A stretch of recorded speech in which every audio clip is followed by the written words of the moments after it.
I've had a video go viral this week and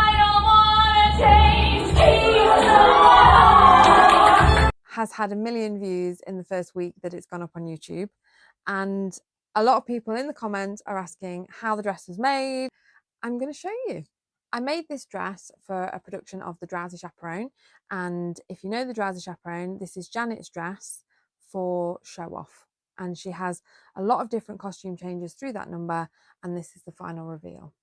This is called a hinge quick change dress. So it means that the dress hinges, or a hinge transformation dress. I suppose different people call it different things anyway.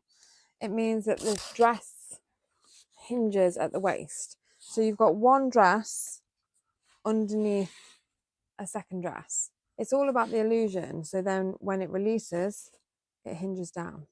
As long as this top half is smaller than this top half, and this bottom half is longer than this dress, then one will fully hide inside the other.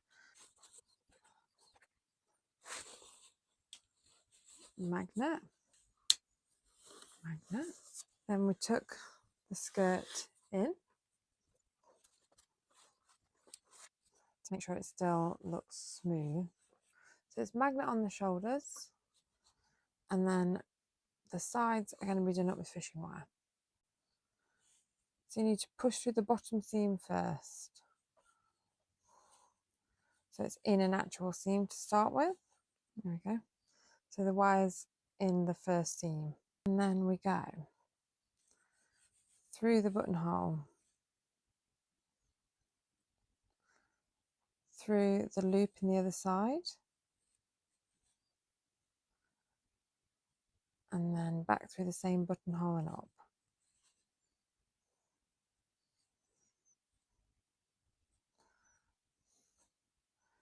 Through the loop, back and up. And then at the top, pull them tight to close it, and then through the top seams.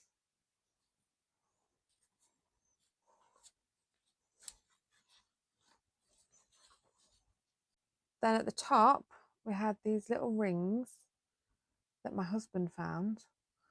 They're like from the inside of a computer, I think, from an old hard drive.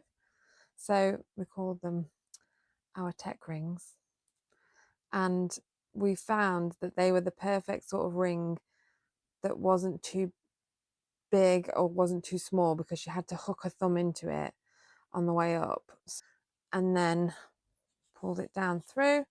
And actually these rings then tucked into her bra, and while she was performing, at some point during the performance, she would pull them out and let them drop so that she was ready to pull.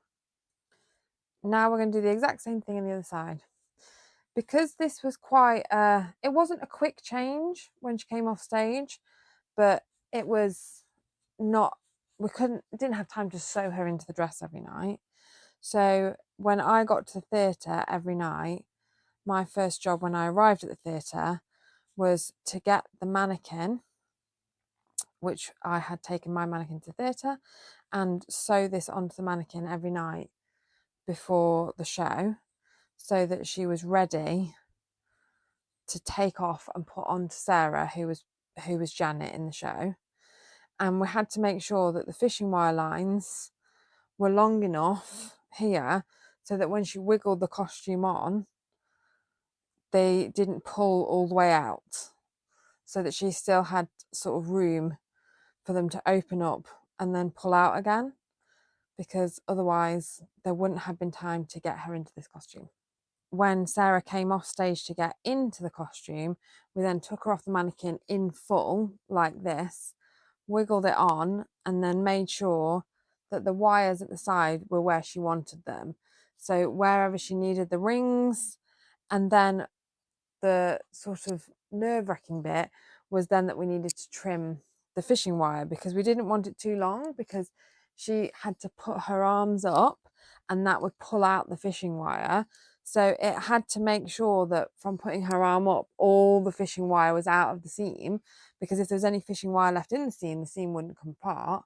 but also at the same time, she did have to do a full dance routine in this before the reveal. So it couldn't be too short, otherwise it would gradually sort of undo from the bottom and start separating at the side during the routine. So it was very much up to her. She put it on, or I helped her put it on, and then Sarah would hold the tails where she wanted them, and then we would trim the tails so that there wasn't too much excess fishing wire.